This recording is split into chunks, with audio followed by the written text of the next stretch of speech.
Howdy, y'all, and thank you for joining us on another episode of David's Saturday Night Sit Back, where this afternoon sitting back with me is a bodybuilding and transformation coach, an 8 times NPC National Qualifier, sports nutritionist, founder of iSmashFitness LLC, and a certified specialist in bodybuilding through the International Sports Sciences Association.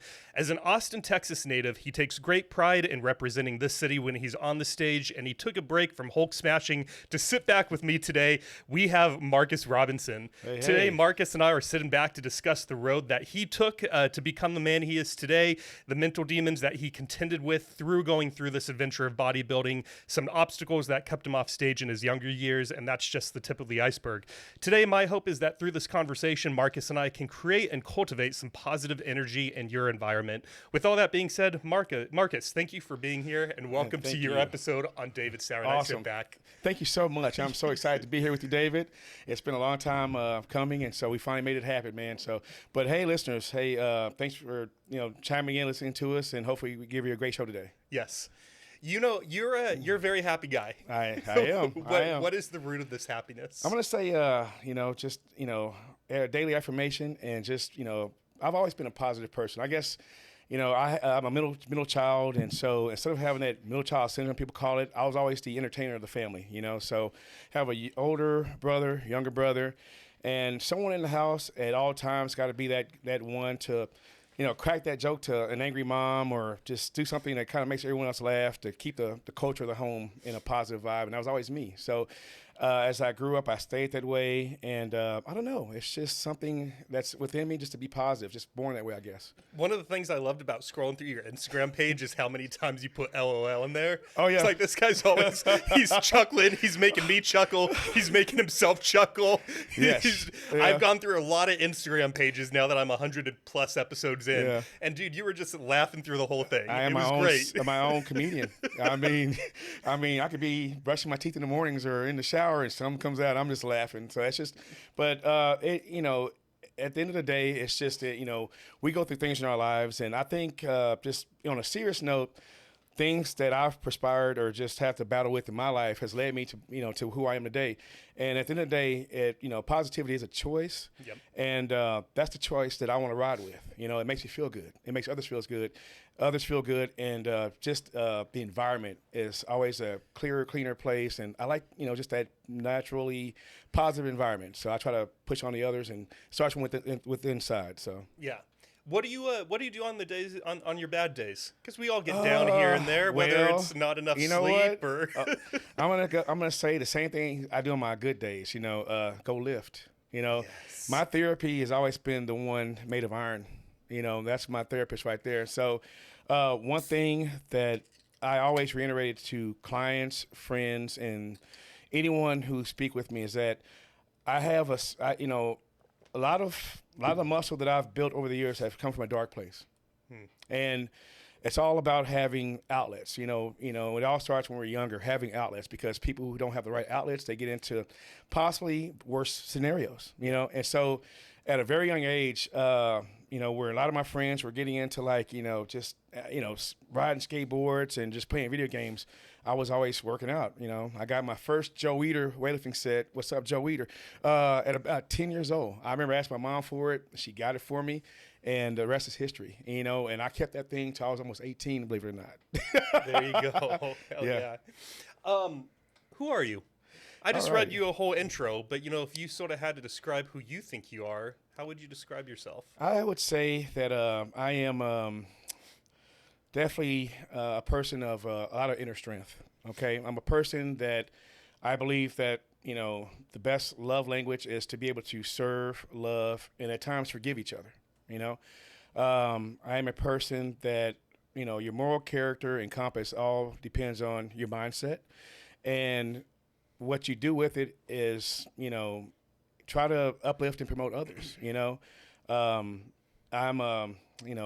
like I said, coach, trainer, bodybuilder, and all, I guess in all retrospect, I just like to just put out a positive message about, positivity as well as strength, and just be comfortable within my own skin, so to speak. Yeah.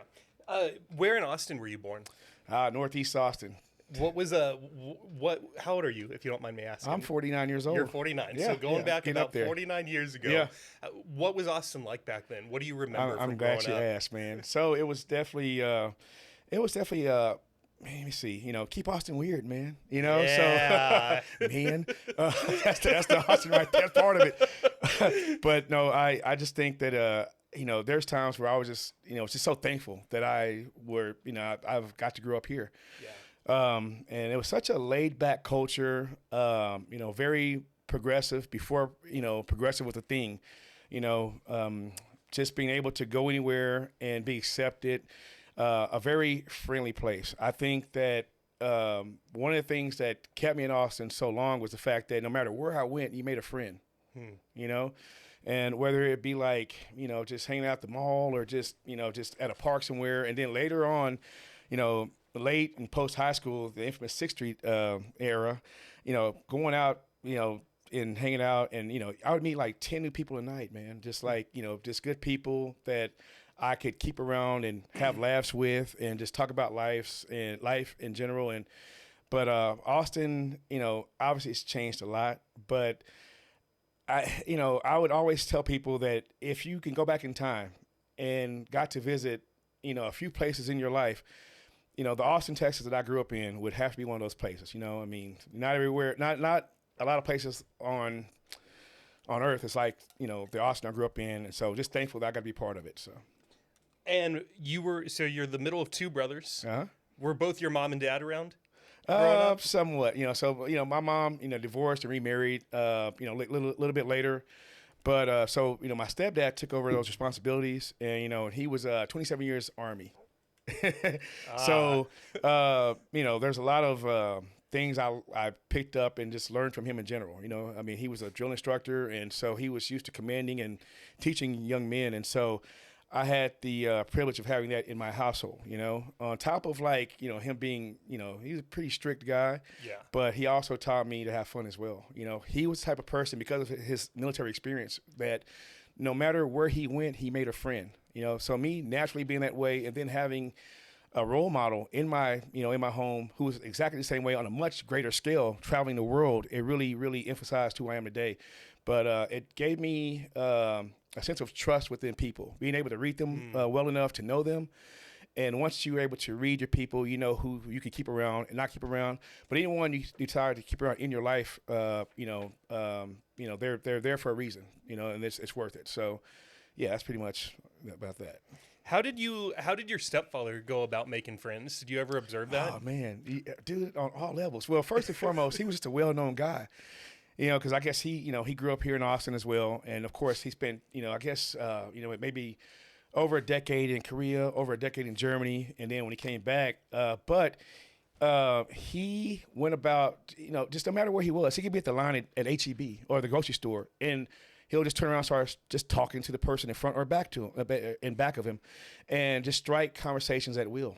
And it didn't matter what the person looked like, what they spoke like. I mean, again, he spent 27 years, out of this country. So he has that experience to fall back on. Yeah. But, we'd be at the grocery store, man, and just, you're ready to check out, and he'll turn around and, he'll crack a joke. And next thing you know, they're just laughing it up. And I'm like, Pops, I'm hungry, bro. We got to go. We got to go. And, he was the kind of guy that fed the neighborhood, So I used to joke with him, man, because he had this dish he learned in Korea where he would take ramen noodles, right? And we all know about ramen noodles, right? So good. And he would take them. He would take about literally 10 packs. He would crush them up very finely, and he would add his seasonings. He would dice up egg and ground beef, things like that.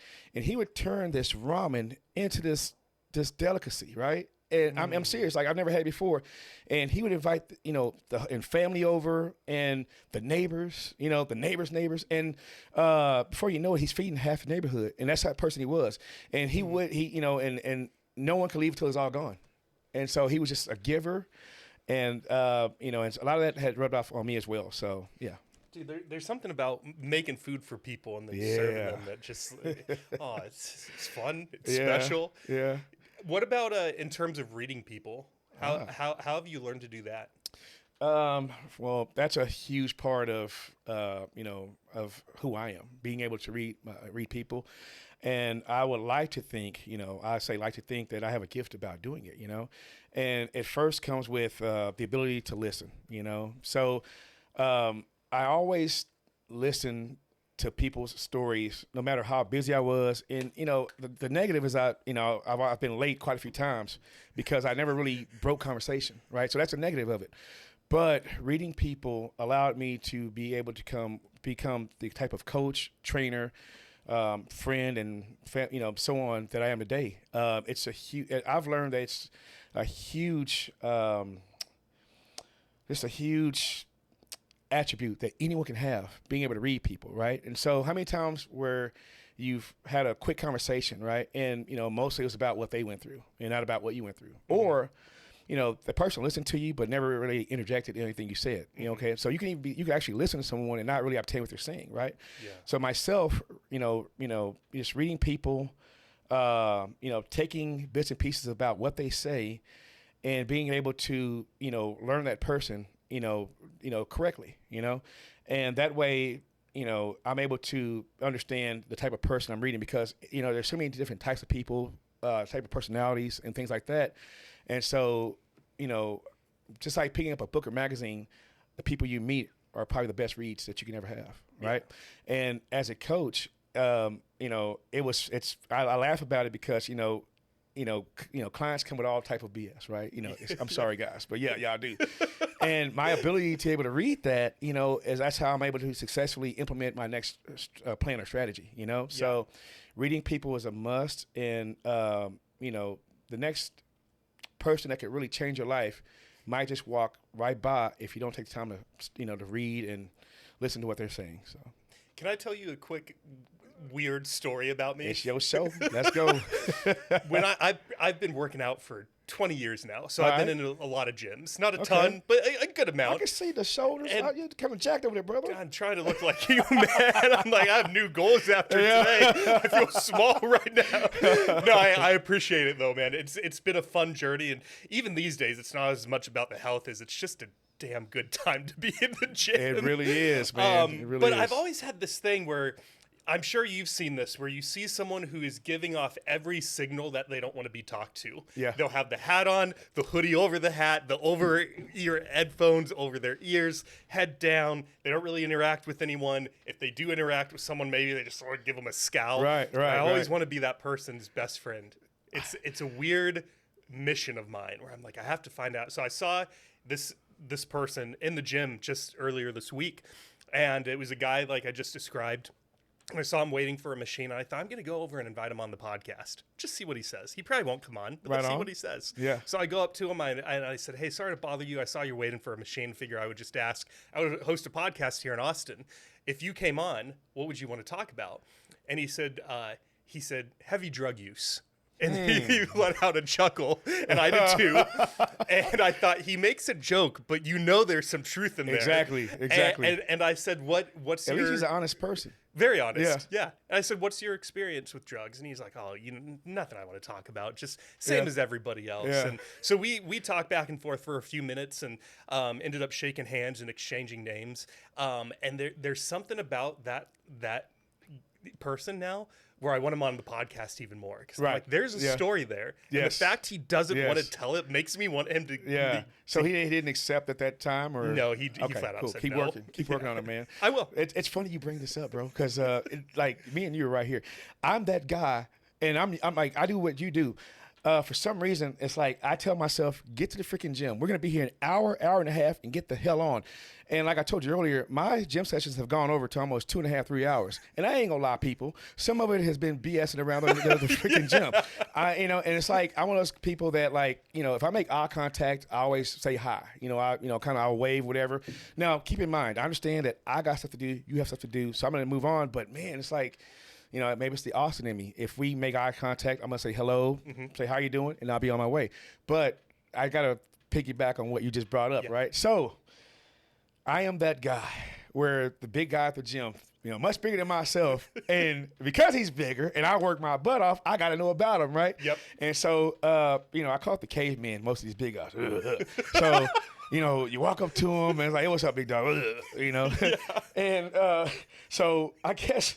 the way I go about that, man, is that like not to be like feel like a nuisance or I'm bothering anybody, but I learned to like just kind of get into like what I'm doing, and I go hard enough, I actually get their attention, and if they look back, I got you. You made eye contact. Hello, how are you doing? Right. Yep. But a worse scenario, I call it worse, is that me behind stage at the shows, brother. Mm-hmm.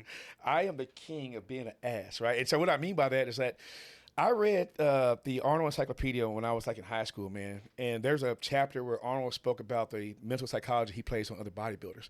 I should not have read that. No, sir. And I'm going to share a story with you. Please do. True story, bro. So look, I got to wake up on this one, right? So my first show, 2016, and I had a friend, Alex. She's a coworker of mine. What's up? And so she, kind of guided me through, without a coach, of how to get into bodybuilding, how to plan out my first show, yada, yada, right? So I go through all the steps, spend about the next 4 or 5 months getting myself in shape. I learned to practice my posing in the bathroom at LA Fitness because I was embarrassed to do it outside in the mirror, right? So anyway, we picked a show, the Phil Heath Classic in Dallas, Arlington, Texas, right? So we drove there, right? So one of the things about not having a coach doing things on your own is that you just don't have the knowledge that you should have. I showed up a little bit overweight, and I looked great. Don't get me wrong. I was bodybuilder ready, but there's divisions, which means that like you have to be a certain way to be in that division. Well, I came in a little bit heavier than I thought, and I ended up in the big boy grown man section, the super heavyweights, right? Which I held my own, people. Don't get it wrong. But here's my point. These guys, so I'm about, I'm barely scratching 5'11", right? Yep. Barely. These guys were freaking 6'2", 6'3", and I'm pushing about 235. The guy in front of me was like 250. The other guy was 260. And I'm like looking up, right? So I realized, oh, well, this is going to go either good or bad, but we're going to have fun regardless, right? So here's to my story, right? So what I've learned about bodybuilders is there are certain personalities of bodybuilders, right? So if you go to these shows, a lot of the physique guys, class physiques, they're about the 175 to 200 or, about 185 range.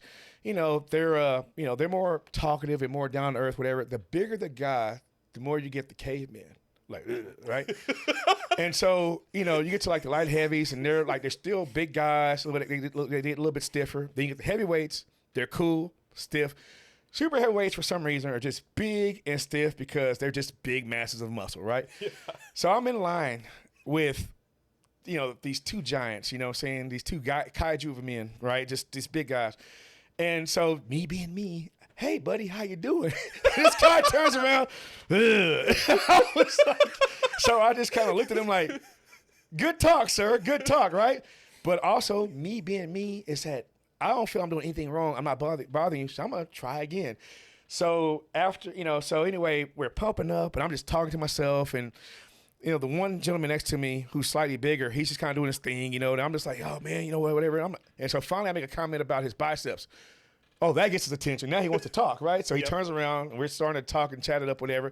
And we actually, even though we're about to do battle, we kind of we get real cool with each other.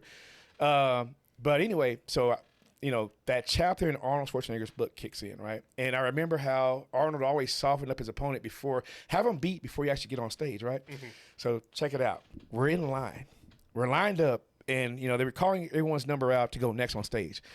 Well, they're having a problem with the audio, and basically meaning they needed every athlete to have a backup DVD or whatever to put, or excuse me, CD to go in.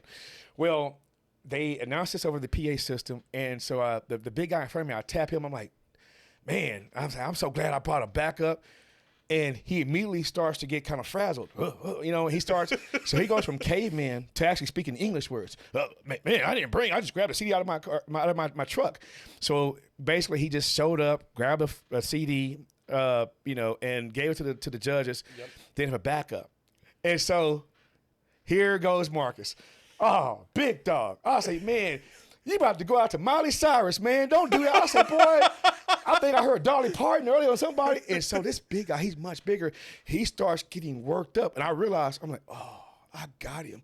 And he starts turn a little red. He started to get flushed. And now he's darting back up in front to the DJ's booth, asking about the backup CD, right? And the whole time I'm sitting there like, oh, shit, dude.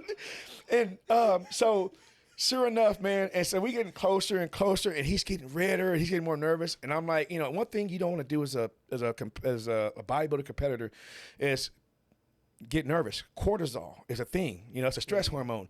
And within hours, in a day's time, your physique could really crash due to stress hormones, right? Really? Yes. Yeah. Cortisol. Ooh. Yeah, cortisol. It's a thing, right? And so as we're getting closer, man, he's getting more flushed, worked up. And I'm like, oh, I got this, big boy. And I'm like, all right, well, hopefully I can get him to where he just gives a poor performance on stage, and I can hopefully slide ahead of this big guy, right? Yep. So, long story short, they call his number. He goes up, right? So I'm like, okay, so he goes up. So now I'm just thinking about myself, whatever. So they call me up. I go up, do my routine, and I come off stage, right? As I'm walking off to the back, I look up, and I see this big 6'2", 240-pound mass of angry muscle coming right at me. And I'm like, oh, shit. So I'm thinking like, nah, boy, don't nut up now. You just provoked this bear. Yeah. So he walks up. He goes, and he has a straight face. He goes, oh, you got me, you bastard. You got me. And I'm like, oh, shit. It worked. So we ended up starting, we had a good laugh about it, man. And so he, again, once he got out of caveman mode, we were able to talk and, just share stories about where we're from and our little journeys to the stage here. And so here's where the story gets a little bit funnier. The bigger guy, bigger than him, he tries to do the same thing to the big guy, right? And so I'm thinking like, oh, shit. So next thing I know, I look up and there's like a small argument going on. And so the bigger guy just was not having it. And he literally started to like buck up, right? And so I'm standing back looking at this masterpiece I've created, right? And I'm like, all I need is for this big guy to hit that big guy. He gets disqualified and I get my first place, whatever, right?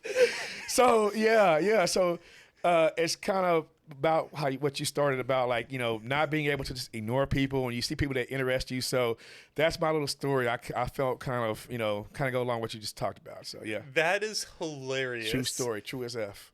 Yeah, and I swear when I first came off the stage, he came up. I'm like, oh man, he gonna swing now. I'm gonna sit here and act tough, but this dude is jacked. You know what I'm saying? But I just needed them to hit each other. So I could get the first place. So did anyone hit anyone? No, they broke it up. Damn. But anyway, I took my little third place trophy. But again, it wasn't my best look. It was my first show, no coach, and just kind of doing it, whatever. But it just it made for a hell of a story, bro. I was there. I seen it. Thank you for sharing that. Thank you. Appreciate the I'm glad you enjoyed it, man. Hopefully someone else did out there as well. Yes. And just my luck, the guy who I'm talking about sees this. He's gonna jump on. I remember that guy. Yeah. I'm ready now, big boy. Come on. Anyway. Was that it? And you said that was in Houston? Arlington. Yeah. Arlington? Yeah, Arlington, Texas. Do you have any idea if he lived in Texas?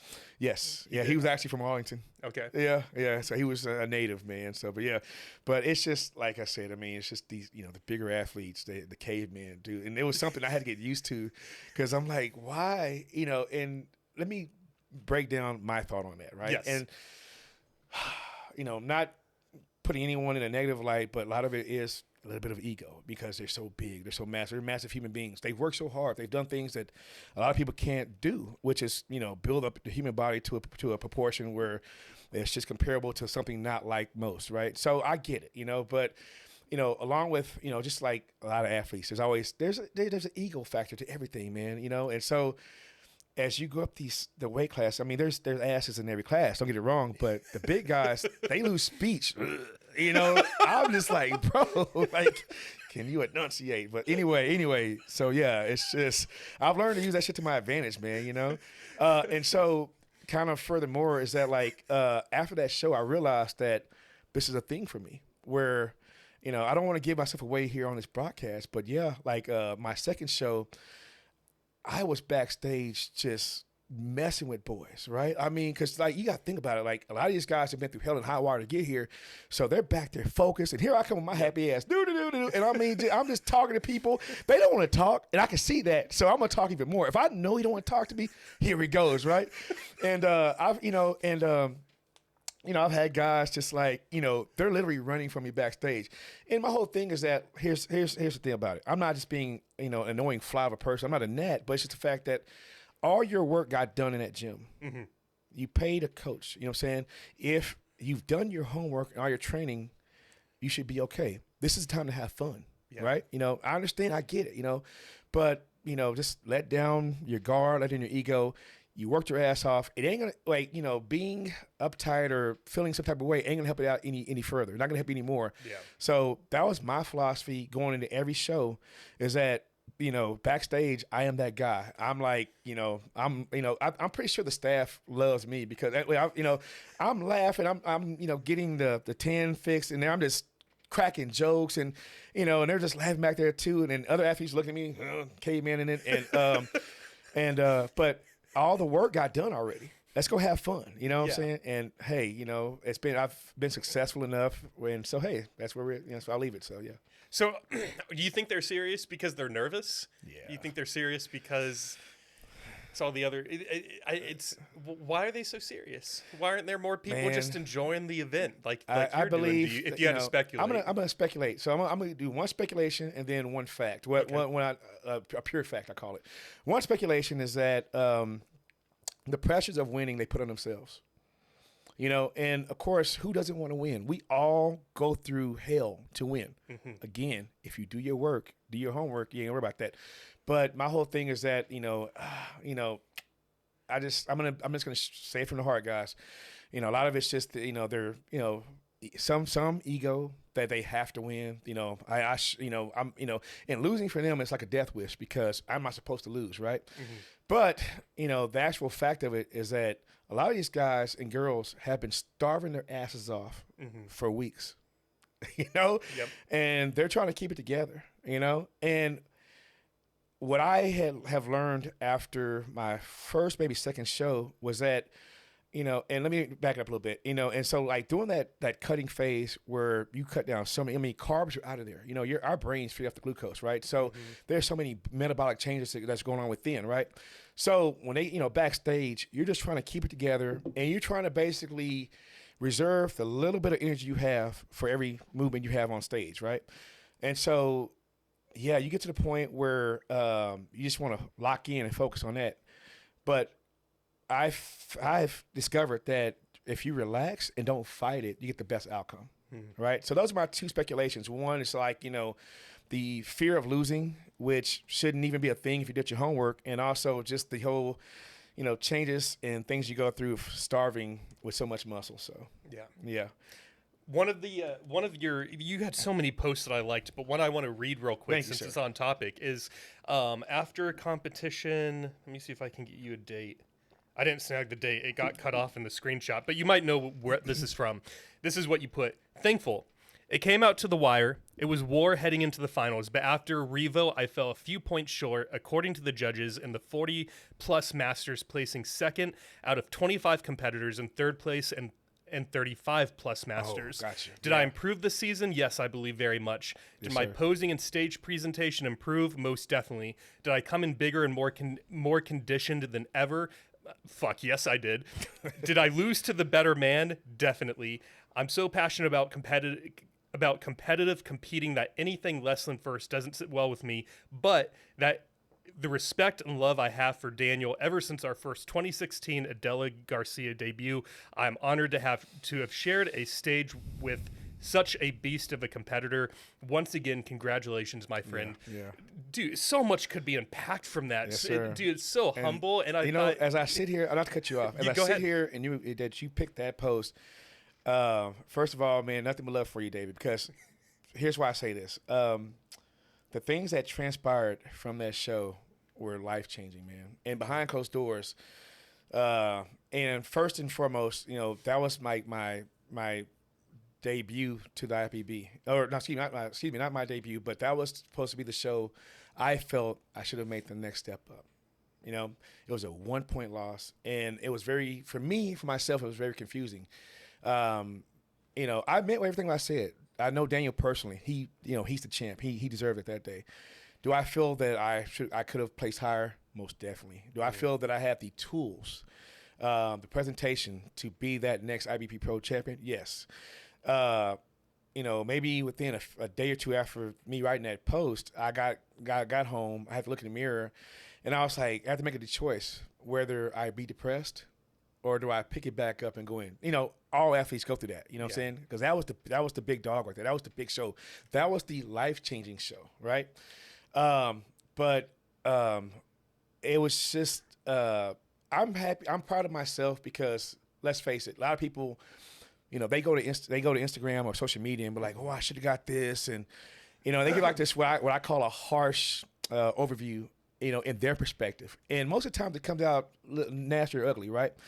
My post was not to like, you know, sugarcoat BS. It was from the heart, you know what I'm saying? I believe that, you know, I'm a warrior. You know, that's why I take these competitions, man, you know, and that's why I always use the gladiator pitchfork before every caption because I'm a gladiator. That's what we signed up for, you know? Yeah. And so that caption you just read right there really hit my heart even right now because it was, you know, I thought that I was going to be the next big thing and it's going to be life-changing and yada, yada, yada, yada. And all it told me was that, you know, the man upstairs was like, we got more work to do. And I was like, okay, I accepted it. Now, there were times, days after that where, you know, I'm at, you know, in private, you know, I'm damn near in, let me see, I think that was also, well, all in all, it was a lot of sacrifice to get there, you know, and so, yeah, it taught me a lot about myself, and it taught me a lot about the sport, life in general, and it was probably one of the biggest blows behind closed doors. It was like taking a Mike Tyson uppercut to the chin behind closed doors, but you know, the warrior inside of me was like, you know, we got cut today. You know, we got wounded. All right. But did you die? No. And so we're going to come back. Yeah, we're still alive, right? So I'm able to sit here now with that experience from that show right there. And I'm excited about the future, man, because I'm going to take a lot of that with me. And I'll probably read that post a couple of nights before I go on stage the next day. And, you know, and you'll see the alter ego, the real Hulk come out on stage because, yeah, that's, you know, one thing that I like about this sport, you know, is that I'm allowed to bring out that other part of me, that competitor, that warrior.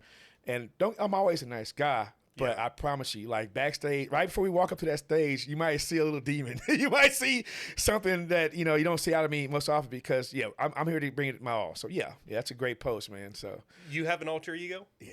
Who is he? He's the Hulk. He is the Hulk. He's the Hulk, man. Why the Hulk? All right. So first things first, I'm trying to get my mother to find a picture of me when I was about 9 or 10 years old. I had it was a money bank, right, where you put coins in to save money, but it was a Hulk head.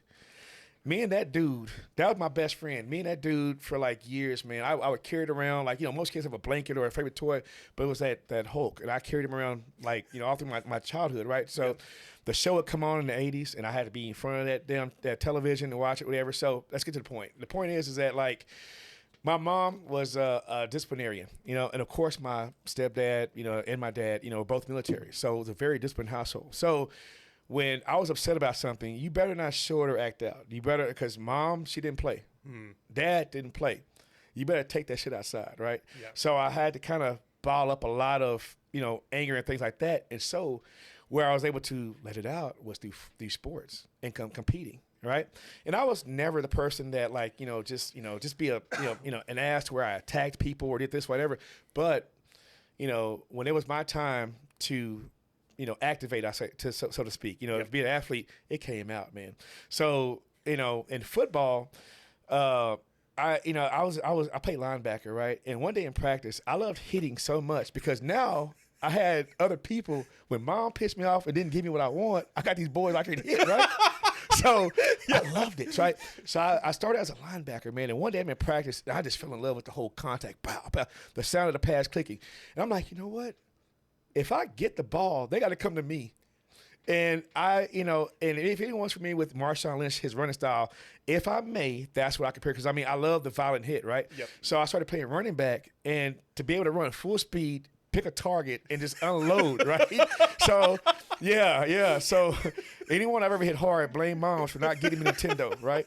But anyway, as far as bodybuilding, I'm the same guy, man, right now. I'm laughing, I'm joking, but, man, right when the nerves hit, we line up, we're doing the pump up, it's showtime. It's game time, right? And that athlete that I never got to live out, you know, after college, as a football player, comes out. And the closer I walk to that stage, like I'm ferocious, brother. Like, I mean, there's times in my head I'm like, man, I'm ready to fist fight everybody in this line to get that trophy, right? Not that I would, but the point is that like the competitor in me is out, you know. So that's when the Hulk comes into play. You know, the Hulk comes into play is that I become this, you know, lighthearted, joking, you know, and then, you know, my traps get all swollen up, my neck gets all tight. You know, I just start to wad up, and I get this. You know, I've been showing it on camera. I get this look in my eye. You know, I've actually, if you go through my post, I'm on stage at that show, and I'm looking, you know, at the competitors next to me, and I'm literally starting to talk shit, and I'm freaking like I'm smiling, you know, and I'm letting them know. I'm like, nah, bro, because you get bumped on stage and like that. And I've stopped in the middle of a posing and told a guy on stage, do it again. And, you know, and not that it's gonna resolve into a fight, but it's like, don't piss me off, bro. But that alter ego, man, and I literally come off stage. I'm like, what was that? But all I know is that, you know, the judges liked it. Yep. And I got my hand raised, and I got these beautiful medals, and I got a nice little cute trophy, and but for a whole minute it's like I almost blank out, and it's like I get to be that, you know, that aggressive ass that I'm normally not, you know. And all that energy that I've had to accumulate and not let release, it gets all that out as an athlete. And so, you know, so I have a constructive way to let that out. But yeah, that alter ego, you know, I like him sometimes because he gets shit done. You think whether it's bodybuilding or anything in life, everyone almost needs that alter ego? I'm gonna say yes. Yeah, me too. And tell me why. Because it gives you a vessel for your craft. The passion you have for your craft, that alter ego, that's how you get to live it out. Because a lot of times we hold ourselves back. You know, we overthink. Our alter egos, there's no overthinking. You know, all the responsibilities handed to that ego. So you're able to say whatever you couldn't feel right now, you're able to hand over to that alter ego. You know, that alter ego goes out and execute business. And once you kind of return to self, you know, you're able to kind of, you know, like, okay, this is, you know, what happened. I'm able to manifest a victory or, you know, achieve the task or whatever it is. But that alter ego, he's going to be the carrier of your message. That's the best way I can explain it. If that makes sense. Yeah. You think the alter ego can be a negative thing? Can the Hulk become a too overpowering at times? Man, I've had friends that drink growing up, and you know, they're no longer friends. So that alter ego in that fashion, you know. And there's also times where like maybe your alter ego was a little bit too outspoken at times, or a little bit like, you know, unsympathetic at times, you know, because there's times where you can get into your craft or just get into doing what you do and just, you know, completely, you know, just not treat others the best, you know, but you were locked into that alter ego, right? Yeah. So there's times where that's where it can work against you, you know, but that comes down to like, you know, self-talk, you knowing you, and, you know, it's almost like, you know, and if I have a message for the masses, right? And so like, you know, we look at these superhero movies, right? There's always a segment to where he has to master his craft. He has these great powers. And with great powers come what? Great responsibility. Right? Same thing with real life. So, you know, you could be really good public speaker, you know, have a large audience, and next thing you know, you deliver a speech that just wasn't appealing, right? You allow your alter ego to kind of get away from you. You said some things that you might regret. So to reduce having to regret anything you say at that time, I think it's just best to, you know, just understand your alter ego over time. You get to a point where, like, if you understand you have one, let's get to know him. You know what I'm saying? And also, once you get to know it, have control at all times, you know? So, I mean, we all make mistakes, but let's try to be compassionate. And, you know, compassion, I think that's going to be one of the biggest ingredients of keeping the alter ego in check. You know, how will my actions affect others? How will my words affect another, right? So we can only limit mistakes. We can't alleviate mistakes, right? So, yeah, to have compassion. Start with that daily. And that way, when you go out to, you know, get focused and execute that alter ego and, you know, and be successful at a task, you don't step out of bounds. You know, just stay compassionate and just understand who you are at all times in each mode. Yeah. I have a question for you. Shocker, since we're here on a podcast. You know, I have a lot of teens that work out at my gym, and like even the podcast itself has quite a young audience. I think Broccoli heads. Yeah. Yes. That we stop. Yeah. No, go on. But you know, two things that came to mind as we've been talking so far is you know, we have this bigger dude that's sitting across from me and very confidently can talk about having compassion on other people. We talked about happiness right when we pressed the record button, and there is a guy a couple months ago who a question I asked people from time to time, just to switch it up a little bit, is instead of saying how are you, I'll say, are you happy? And there's this one guy that was probably, if I had to guess, like... David, you're so Austin. I'm very weird. You're one of us, brother. Here you go. Oh, yeah. Nice to meet you. I'll take it, I left the patch in the trunk. When I go out, I'll give you the patch. You're one of us, man. Yes. You've been drafted. I assimilated quickly. Oh, yeah. So I asked this guy, I'd only met him one other time very briefly. I saw him, I said his name, and I said, hey, Marcus, are you happy? And he looks back at me and he says, happy? And I said, yeah, are you happy? And he says, what do you mean happy? And I said, have you heard this word before? Yeah. I was sort of dumbfounded. I was like, what do you mean? What do you mean? By him even asking you, you already know your answer, but go ahead. You know your answer, bro.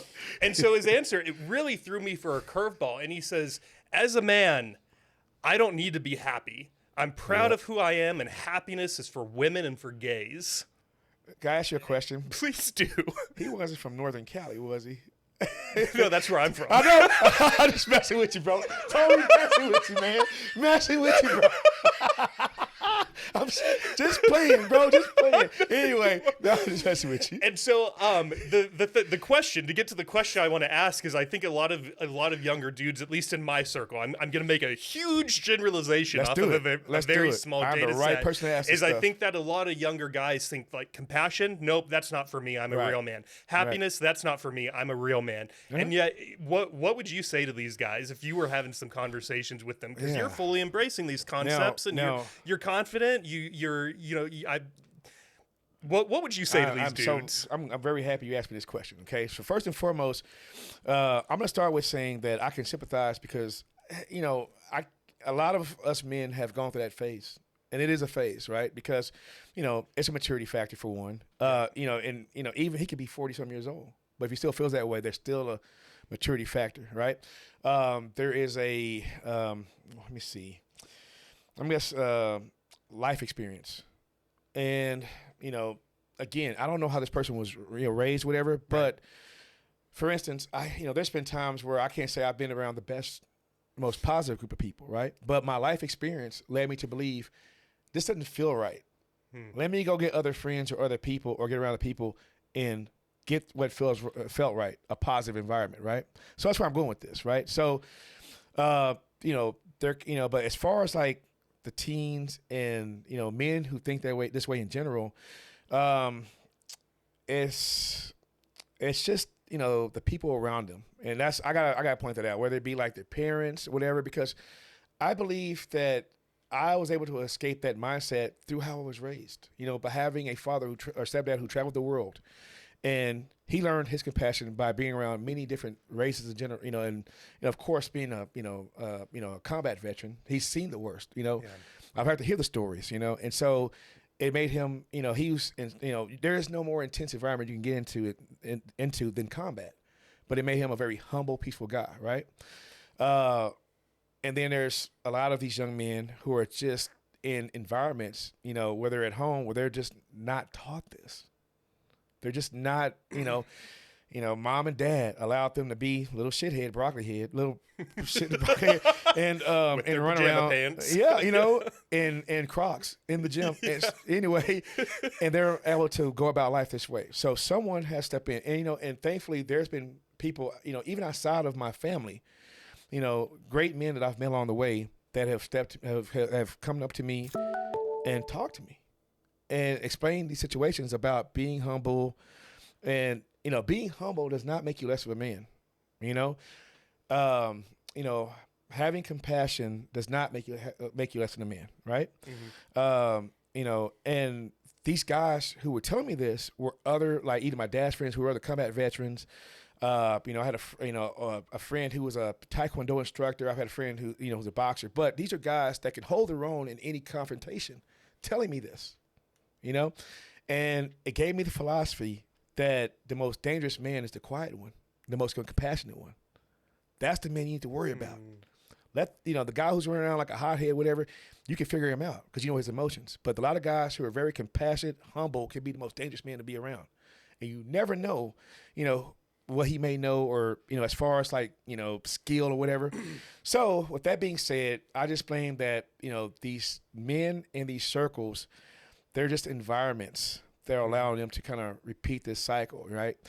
And I believe that these men on the course of life will have life experiences or just people who they meet along the way who will be able to point this out to them and get that worked out, whatever, you know what I'm saying? One thing we both know for sure is that, I'm going to say it, a hard head makes a soft ass. So let's say you continue to have that mindset of just, that type of man. And then, you lose, you go through a divorce, you lose someone close. You lose an opportunity that could have been life-changing, right? You start to go through things that affect you mentally, right? So now, you have this stigma in your head that, I got to be this tough male. At some point in time, the armor cracks, right? Yeah. All right. And at that time, you have a decision to make. You become a worse ass of a person or seek balance.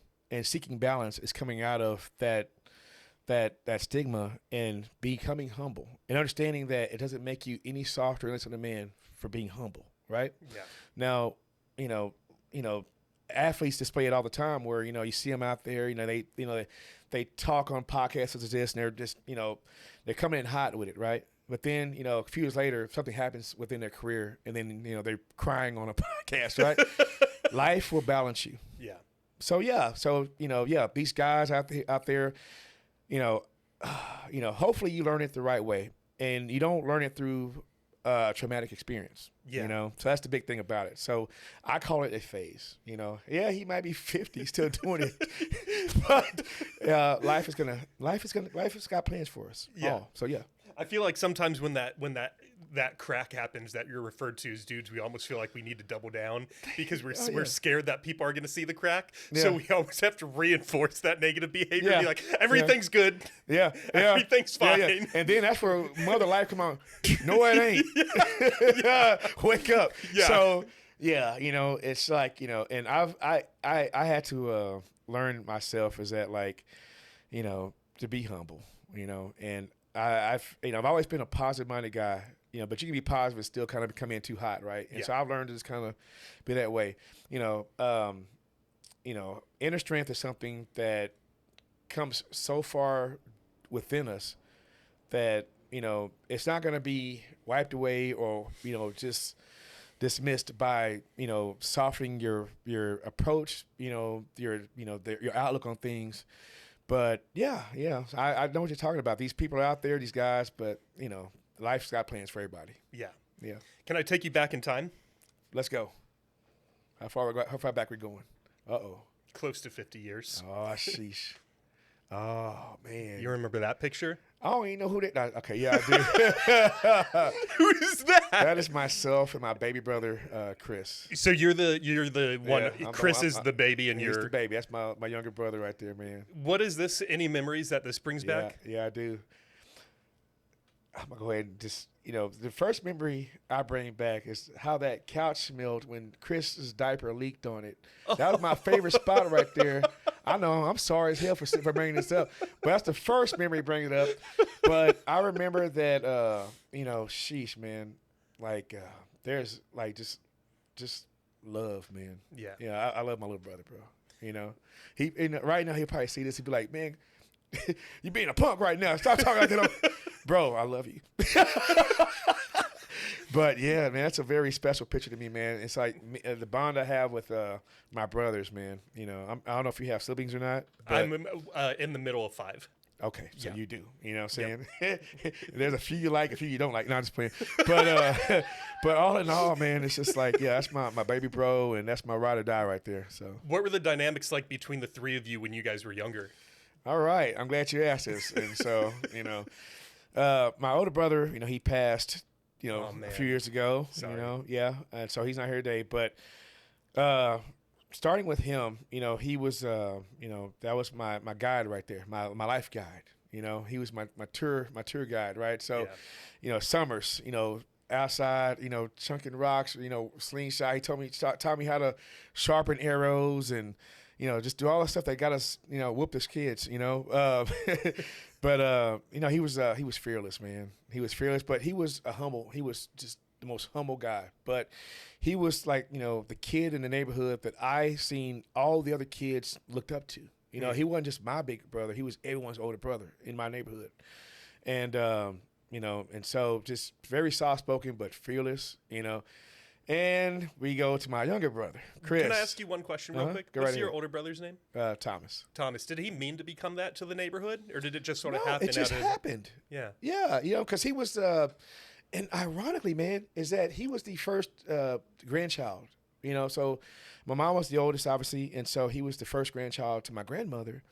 So he's always been like everyone's older brother. But yeah, I remember growing up, man, it was like, there was times, bro, where the neighborhood kids would like be on his coattail, and I'm like, nah, bro, that's where I'm supposed to be. Yeah. So we're running through the neighborhood doing our thing, and I'm catching up because all the neighbors' kids are my older brother, right? So now, I'm like, okay, I gotta take somebody out, But anyway, just playing. but yeah, so that was his role, and he humbly accepted and happily accepted. And now what about Chris? Chris. So Chris was, let's just say, very adventurous, very high energy. I mean, through the roof. And a lot of that was because of the fact that he stayed amped up on sugar 24/7, right? Yeah. He was a problem. He was a problem, man. He was a problem. Oh, man, he kept me on my toes, brother. And so when Thomas obviously got old enough to move out, so me and Chris, so now I'm the older brother. Yep. And I had my hands full with that dude because he it wasn't the same dynamic I had with my older brother, man. Like Chris was the youngest, the baby. And I guess, just keeping it real, man, the folks were just doing a little bit better at the time, when mom remarried, so things got a little bit whatever. So, I don't know. I mean, just put it out there. Just, there's a different thing that he, a different way he got to see life than Thomas and myself, right? With things being more stable in the household, right? But man, he was, and the key thing about Chris is that he's a very smart guy to this day. He's just, I remember my parents actually had him tested, and he had a very high IQ for his age. I mean, he was like 7, 8, 9 years old. And with that being said, being as intelligent as he was didn't always lead to the best road, because he was always ahead of adults at times, man. Yeah. And he knew it. And, oh, man, but he kept me on my toes, man. And so, not a lot of rest. Dude. Oh, yeah, bro. And, of course, him being a little brother, it's like, he comes smack me, and, I'm much bigger than he was, and I got to smack him back. Now I got to fight mom, and I'm like, dude, but he anyway. So, but that's my dude right there, man. So yeah. What was the age gap between the three of you? 6 years both ways. Okay, all right. So Thomas is 6 years older, and Chris is 6 years younger. I'll say mom got that timing. Yeah. But yeah. So the cool thing about that is we all got to have our time as the baby. Yeah.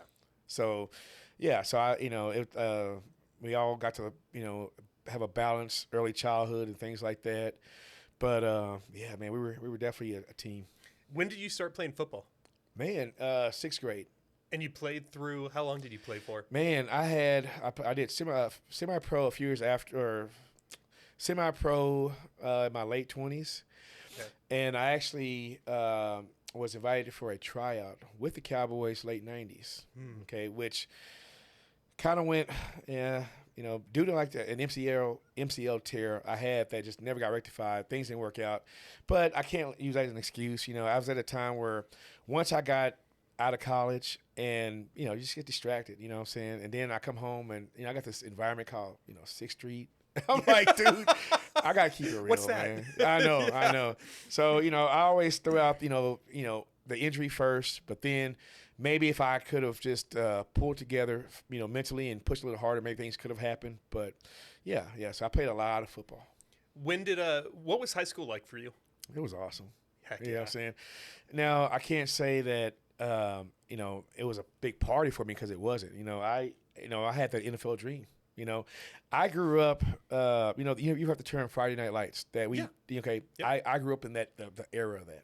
Say in the late '90s, bro. Yep. So in my head, I'm playing pro, and I'm gonna, have that $1 million home, multi-million-dollar home, and yada yada yada yada. And so, I steered away from a lot of things that other teenagers were doing at that time. Didn't drink, didn't partake in any other activities because we had goals. I was a very focused kid. I would like to say, kept my head down, nose clean, but I was always working, man. Like,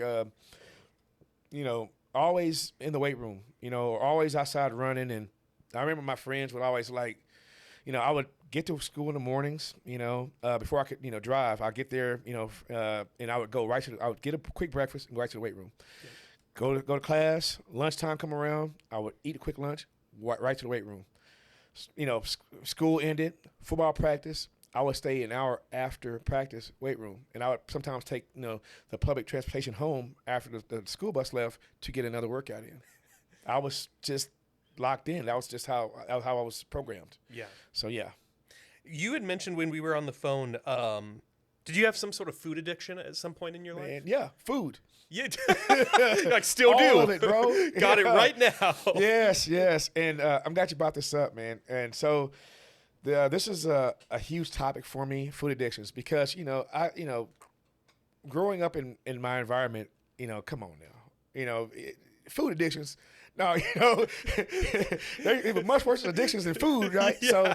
So it wasn't taken seriously, right? And the reason when I knew it was a problem was that when I realized I wanted to start competing. And so it wasn't until late in my life that I realized that it was an issue. And again, remember, I had mentioned earlier that, acting out emotionally when I was upset was not a thing in my household, right? So that's where I would just eat. And I was out, and I was a baby, I always ate. It just always what I did. So anyway, the food addictions, I had to address it in order for me to become a bodybuilder because I didn't believe in cutting, and but the thing about it is that I really, for years, because of my physique, people assumed I was a bodybuilder, right? And I would just go yeah. Well, I was blessed to meet some people, again, my friend Alex, LA Fitness. And, her backstory was that, her grandmother was a bodybuilding in Florida. And, the movie No Pain, No Gain, her grandmother actually did business with those guys back in the 80s, right? So she's third generation bodybuilder. So she helped me get my shit together and get on stage, right? So I remember I kind of heard something around the gym that, I got called out on the cool about I'm not going to do this show. Anyone who knows me, don't do that. I don't care what you think you see. Well, the Hulk in me heard that shit. And so we got to work, and so I started, again, like I told you earlier, I started practicing in the bathroom at LA Fitness. I started programming my diet. And so I remember the first 3 days, I remember standing in that mirror. I'm like, bro, this is probably one of the hardest things I have to do, man. I gotta say no. I gotta put shit down. I'm not used to doing that. Yeah. But again, I want to succeed, right? So, after about 3 months, 90 days of going through the first diet, man, the last 6 weeks for me personally, that's the hardest because that's when you got to lock down. That's when you go to, at that time, 50 to 60 grams of carbs a day is maximum, right? Then you go into about 5 to 4 weeks out. Now you're going into about 30 grams of carbohydrates. Then you go down to about 3 weeks out where there'll be some days where you might not have carbs for 3 or 4 days at a time. I don't know if you've ever tried that. Don't do it. Right? Don't do it. But anyway, so I started to address some things. Now, here's some funny things I can laugh about now. Yeah. Behind closed doors, what happened to Marcus on diet, trying to beat food addictions. One night, and I'm not making this up. I'm not lying about this. It really happened. Well, I thought I had it beat. At this time, it's about maybe about 6 weeks into the diet. I'm starting to shrink down. I'm starting to tighten up, whatever. And there's a few things that had sugar in the house that I still had around because I felt I got it under control. I got this monster beat, right? My guy, I remember I had a morning workout, I had an afternoon workout, and I went and ran cardio, probably did a few miles. And I get home, I'm like, damn, dude, I'm freaking, and there's this voice, I don't know whose voice it is, what I'm saying, talking shit like, maybe just one donut. No, we can't do that, right? And this voice has been all day, what I'm saying? And so I'm like just jonesing out. Like I'm starting to pace and march. And I mean, I can see where I'm starting to wear the carpet out, like, day after day, marching the same spot, and I remember passing out, and true story, it was about 2 a.m. in the morning. When I came to, I'm standing in the refrigerator. There are packs of shit just opened up, drop. I mean, I think I had like maybe some graham crackers. I had a bottle or a jar of peanut butter. The cap's off. I don't know how I got to the fridge. I don't know how I got there. I had shit smeared all over my freaking chin right here. And it scared me. I literally jumped because I went out of my sleep to the fridge and started eating random things, right? And I remember running back to my room, and I went to my favorite mirror, and I'm looking, and I'm like, what's going on, right? Why? Why is this happening, right? So I'm like, well, first and foremost, get your ass back in bed, right? So I get back to sleep, whatever. The next morning, I wake up, I get a trash bag, and all that shit that I thought I could beat had to go out of the house, and that's when I knew that this is a thing, right? But if I had not faced this journey, I'd probably be diabetic because everyone in my family is diabetic. I would probably have cholesterol issues. If I didn't work out as much as I did, man, I would not look. I wouldn't be on this podcast, bro. You wouldn't want me here, bro. And I know this because I just to eat 6,000 calories in bulk is nothing to me. 6K. I do it all the time, brother. I got kicked out of IHOP one time. That was interesting. Yeah. You ate him out of business, or you were about to. They're like, this guy out. It was all you could eat pancakes that month, bro. How many pancakes did you eat? I did 16, and that was in a day. So I think I did maybe 10 or 11 that morning, and came back afternoon for my evening meal and did another about 6 or so. So yeah, like 17, 18 pancakes in one day. They kicked you out for that? Well, here's what happened. Okay. What happened was you slept-walked into their kitchen. It wasn't really a kick out, but the waitress had the audacity to get pissed because, they give you 3 at a time. Yep. And so she should have known better after like the 3rd or 4th time to bring more. So you divide 16. So after her 3rd trip back to the kitchen, and so after like the first stack, they give you 3, and then they start to give you 2. Now we're at about the 5th time she's running back to that kitchen, bro. She comes back and she just frees me that plate. Oh no! And I look up at her and I'm all like bloated. Well, there goes your tip, And here's what's even funnier, bro, is that so my sponsor GNC, he was telling me, he was like, yo, go get some digestive enzymes. And in the morning, take apple cider vinegar, digestive enzymes. It's going to help break down so your body can absorb the nutrients, right? Yeah. But also for me, it just cleared me out faster to take more in. And so IHOP, all you can eat, bro. So I'm popping enzymes at the table, bro. Like she's bringing them out, man. And I literally, I can look you in the face and say that day it was probably almost a total of maybe 16, 18 pancakes in one day. The first sitting was impressive, man. Those plates, plates were stacked up, man. People were walking by taking pictures and shit. And I'm all like, doing a selfie with the pancakes. But yeah, they tried to kick me out. You loved the story. You lit up as you told it, bro. The veins in your forehead are popping. Your eyes are tweaking. Look, to this day, I can't believe the way it played out. But it's true story, man. I literally pissed off the waitress at IHOP, and I thought they were. And here's the funny thing about it is that I think maybe a couple days later they had ended the special. So. You know, hey, I'm a bodybuilder. I get these gains, man. Yeah. So, yeah. When did bodybuilding get on your radar? When did you decide you wanted to do that? I was probably about, let me see, 8 or 9. 8 or 9. Yeah. You were young. I'm gonna say maybe. Okay, so I don't want to get into math too much because I don't like we don't like math around here anyways. No, it ain't about the math of it. It's just like the age thing, right? So I don't know if you remember Pumping Iron with Arnold Schwarzenegger, right? Okay, and so my stepdad, he's pretty jacked, and so that was my standard of a male physique. That's what we're supposed to look like, military. I remember he had biceps, he had the shoulders, the chest, but he was always working out. Well, he wasn't working, he was always on the weights. And so one way he and I would really bond, and picture this, he's about, 220, he's jacked, military. Man, I'm just a little skinny kid, and I would come out and, it always used to start with, boy, get back inside, leave me alone, right?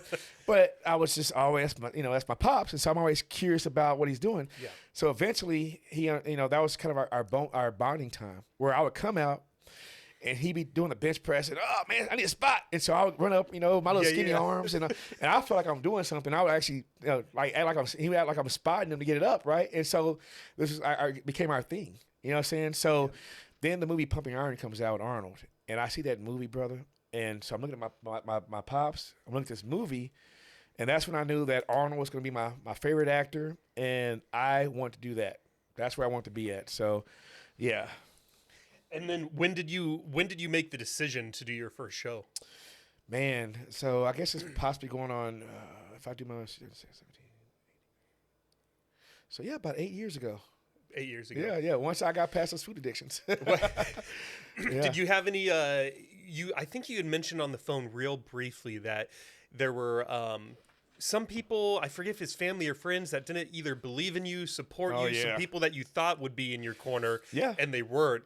Yeah. How'd you react to that? I just kept smiling. Because because it wasn't about people's affirmation. Like what they didn't realize is that it ain't about what you think of me saying this is gonna happen because my heart wants it.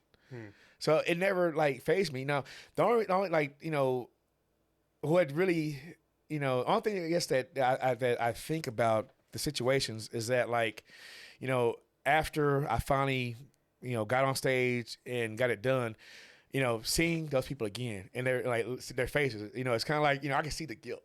I can see it, right? Yeah. But I never got offended because it was coming from a place of me, or what I want to do. And I'm a really, I understand the purpose of opportunity for us. And I was getting the opportunity. So I don't care what you thought. You know what I'm saying? Now, it was kind of sad because, throughout every journey by yourself, you kind of want some affirmation, some positive reinforcement at times, right? Yep. So now, I'm at this point where I'm just getting nothing but ha ha ha, and whatever. But I never let it get to me because it was never about what other people thought. It's about where I'm going. Why'd you want it so bad? It was just long overdue. And now it's I had all that time, things get compressed. The more you put off your goals and dreams things that you aspire about, there's a certain compression go on, right? Yep. And so it compressed, and that compression led to an explosion. And so I wasn't going to be stopped. I just wasn't going to be stopped. I had held myself back for so long, and now I seen a window. I'm diving through this damn thing. We're going head first, brother. It might be a hard landing, but here we go. So yeah, that's just the how I looked at it, and the perception I had of myself at that time. There is a post. Let me see if I can find it real quick. I think I took a screenshot of it. Where'd it go? You do your homework, brother. I try. You had over 3,000 posts, so you did not make it easy on me. I need to archive a lot of that. But again, being the old dog on social media, we don't do all the tricks that other people do, man. I just kind of let it fly, let it roll. You should, as you should. How has your faith been part of your bodybuilding journey at all? And if Yes, so, sir. how have those two things intertwined? Yes. Again, when people were laughing at me, he was telling me keep going. When I told people, like I said a minute ago, when I didn't get the affirmation from people I got, he was always in my ear, telling me that we're on the right track and the right path, Yeah. And like I said earlier in this podcast, a lot of muscle I've accumulated had come from a dark place, right?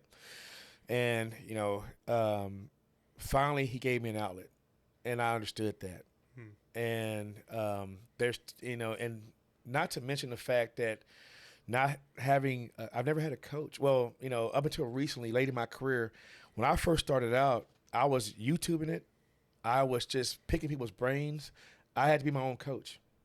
And the reason being was that I had this philosophy that, I'm a coach and trainer myself, so why should I have to pay someone else? Now, that philosophy changes once you get to a certain level, but it was just me, myself, and I. And when there was times where, like, it got physically tough, the cut diet, when I thought that I couldn't beat the addictions, me and him spoke. And I was able to get the word and the encouragement I needed to, keep pushing, stand up. And it's true about what they say, what doesn't kill you make you stronger. And so I went through a lot of it, but I would wake up the next morning, I would smile because I could feel it. I was mentally, spiritually, emotionally stronger over, over the accomplishments of just surviving. Yeah. Mm-hmm. There is a post that you had also made when, was it your, give me 1 second here.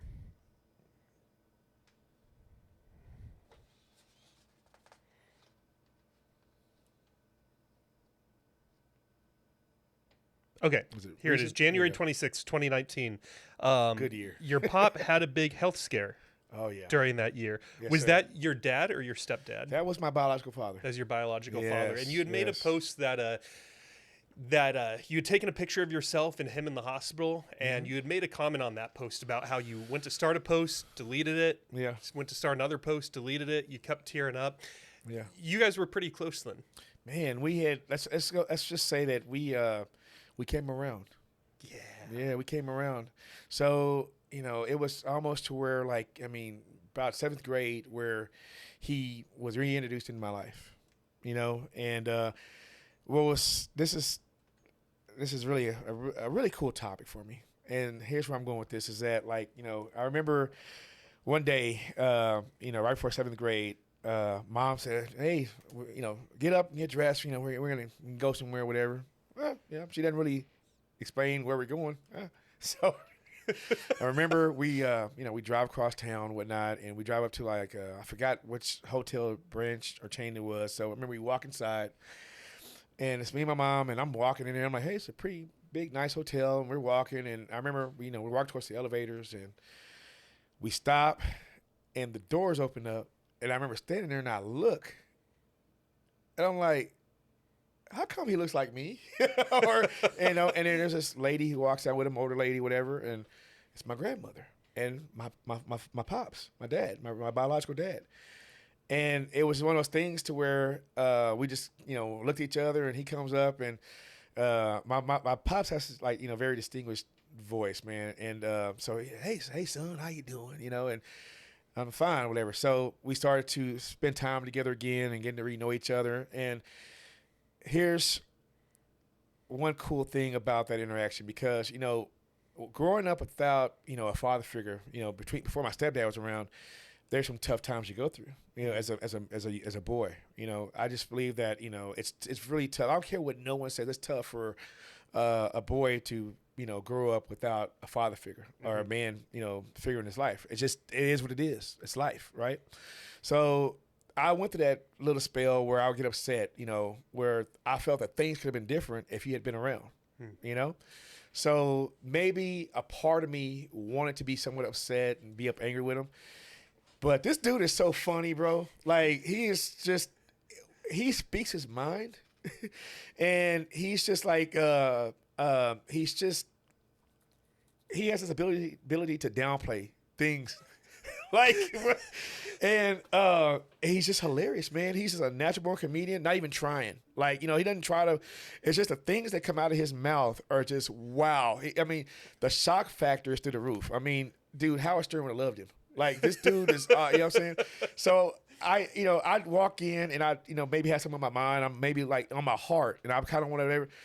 And he'll just open his mouth and just starts talking. And next thing you know, I'm freaking in tears laughing because this dude, he's just, they used to call him Uncle Cuckoo, right? And once I got to know him better, it's just that his personality, I couldn't hate him. Yeah. Because I would be pissed at so much, man. And then I get around him, I'm like, damn, okay, that was funny. And then I go about my day or whatever. But yeah, he was just a funny person in general. Yeah. What's his name? First Anthony. Name? Anthony. Yeah. Shout out Anthony. Right on. Amen. What's your take on social media? Well, let's just say that I'm after 8 years of being on it, I'm starting to come around and starting to warm up to a lot of concepts. Now, my take on social media is that,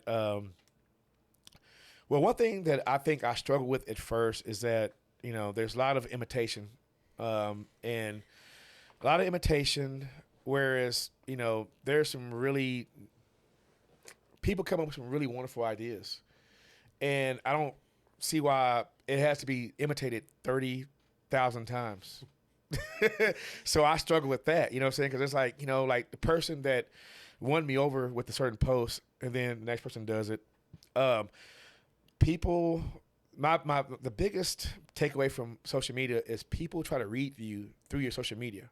Mm-hmm. And it's not necessarily real life, right? Now, let's just go ahead and say that, being original is what it is. You know what I'm saying?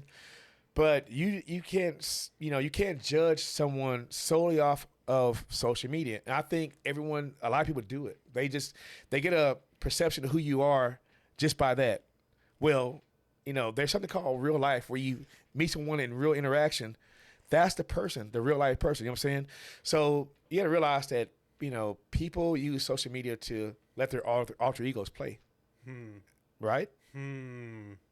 All right. So with that being said, once you see, reach them in person, or meet them in person, you get a different perception of them that you won't get through social media. You know what I'm saying? Yep. I feel that, I was told that I come across as a certain way, and me being me, I'm like, okay, because it ain't gonna stop, right? Yeah. And they were like, you're an ego lifter, and and I laugh at that because I've been doing this since I was 10 years old. And so the people who would question, how I lift, bodybuilders shouldn't lift that way. You're going to tear things up. And I've been lifting twice as long as they are and ain't tore up shit, right? But my point is that, and I've had certain people that would be like, the way you come across on social media, right? And so when I ask about their backgrounds, I was a cheerleader in high school. You're a male cheerleader. Now, there's nothing wrong with that. Hey, float whatever floats your boat. But, I have been in the weight room since, 10 years old. I started lifting. I had to train for my sport of football all this time. This is what I've been doing all my life. Now I'm like in my late 30s at the time. So who are you to say that I'm this or that off of something I've been doing since I was a baby almost, right? Yep. So I just think that social media, people get the wrong connotations of each other. But the positives, so me being me, right? The positives is that it gives real talent a stage, and even not just about talent. It gives people a release, an outlet, and I think we should also have fun. We should get back to having fun because it is called social media, and that's one thing I tell myself is that I don't do enough talking videos, right? And I'm like, because I'm an old school bodybuilder, to bring a camera, into a weight room in my era is forbidden, right? Yep. We're in a different day and age, right? And so I remember there's a bodybuilder, Branch Warren, and he cracks me up because there's a movie called Generation Iron where he literally snaps on the cameraman for getting too close, right? And then he explains later on that we don't do this shit, bring cameras in. And 6 years later, I guess his wife or someone had stepped to him and hey, this is the new age. He does his post this is Branch Warren, and I'm trying to warm up to the social media thing, right? But I was just like him, where my whole thing, my outlook was that I'm busy building the athlete. Social media is what it is, man. But I'm, if I don't work hard, then there's nothing to talk about. There is no Marcus Hoke Smash Fit if I'm not lifting weights, training my body, and, you know, being in my craft, you know? Yeah. So, but now I realize that, we all have to evolve our thinking and our mindset. There's a lot of opportunity to be made, you know what I'm saying? So I need to get out there, open up, and, let people know, let my audience know who I am more, and which is why I'm very thankful to be on this podcast today with you as well, because it allows me to put my foot in front of the other as far as what I should be doing and get social on social media. Yeah. Yeah. Yeah. And you have a great message to spread, and you have a great energy about you. So I hope you start doing more talking videos. Yeah, man. Start I doing think more so. reels. Oh yeah. Yeah. And and also let some of my my natural personality come out of Anthony Robinson come out. You know what I'm saying? Yes. Because there's been conversations that I've had with friends behind closed doors that were just happy, wholesome, but just tear jerkers. Man. Yeah. Knee slappers, right? And Yep. so I hope to get comfortable enough to where I can just kind of like letting that part out, you know what I'm saying? Because I'm at that point in my life and just in general to where I'm not just going to say I don't give a damn, but, just let it, be more of myself and let people see that, crack some of the jokes that, I was told to shut up about. Now, social media is crazy anyway. I might as well let that shit fly. You should. Yeah. So... yeah, so here, ready or not, here it comes, guys. Do you have kids? No, I do not. You do not. No, I do not. Yeah. It feels these days that everyone wants to be a bodybuilder. Yeah. It's everybody. Yeah. What advice would you give to someone who is thinking about bodybuilding? They're 16 and using the gym as a place to get prepped yourself for your first show, versus using it as an outlet, versus using it as a way to get out of your house for a little bit, versus using it as a place to see friends. Yeah. What do you was it the same when you were growing up? Did you feel like everyone wanted to be a bodybuilder, or do you think there's been an influx in the last 5 to 15 years? Man, it's really tough to say because I would say that being in in my era, late 90s and such. There was no such thing as toxic masculinity, right? Mm-hmm. So, everyone would be a tough guy. Yep. So guys always spoke about it, whatever, but they never really put the foot in front of the other like people the people are nowadays. You know what I'm saying? People are actually executing the game plan, right? And I think social media has a lot to do with that because now you get to see people go through the process from start to finish. Where back in the day, you didn't get to see that. We had one movie, Pumping Iron with Arnold, and if that movie didn't replay in your head, then you really have anything else to go off of, right? Yeah. So, my message for anyone, young getting into the sport is that, take your time. There is no time limit on this, right? Understand that's going to be a lot of hard work, but that's with anything, that's with anything you do in life. You could be, trying to get through college, right? But my biggest message I can give to anyone who wants to do this is that it'll be the greatest accomplishment that you could ever achieve. And here's why, okay? And so someone could be sitting right over here next to me and be like, well, getting a doctorate is. Yeah. But here's my point. You literally have to transform your human body. Mm-hmm. It's not like sculpting where I can take a handful of clay, slap it on, and within an hour I have a masterpiece. No, this shit takes year after year. Yeah. Month after month, week after week. So your patience has got to be at a certain point. But also your mindset and your fortitude, your intestinal fortitude, which I think that a lot of people need to revisit that word. Just, we have Google. We have Chat GPT. Get into that word. That was one of the words that my stepdad was like always throwing at me when I was very young. Have intestinal fortitude. And there were times where my body was broken down from training. I'm starving. I have so many other things to do in my life, but, my passion would not allow me to stop or quit, or take my mind off that goal, right? So really fully invest in yourself. Don't listen to the naysayers. Okay. Everyone has haters, right? But they're not part of this game plan. Right. But, just, and at the end of the day, enjoy yourself. You know what I'm saying? Work hard so you can laugh later. Yeah. You know what I'm saying? And that's the mindset you have to go through. You know what I'm saying? And just be willing to like know that no matter what you see in the mirror, you're a winner. Yeah. Just understand that. Believe it. Yeah. I looked up real quick the definition of fortitude because I like doing that every now and then. Yeah. What does a word literally mean? And it is the mental and emotional strength to face adversity, danger, or difficulty with courage and resilience. And it means staying strong and steady even when situations are tough or frightening. Amen. Easier said than Amen. done. Yeah. Oh, yeah. Imagine being 11 years old and, and having to like just always revisit that word, through my pops, whatever. But I could be any more thankful of him just introducing me to that word, that term, that phrase, because it meant so much in my life. I remember having a sales job, and man, this is a quick story. Like America Online, I got hired on at Hart Hanks back in 2000 something, and we were selling yellow pages on the internet, right, before social media.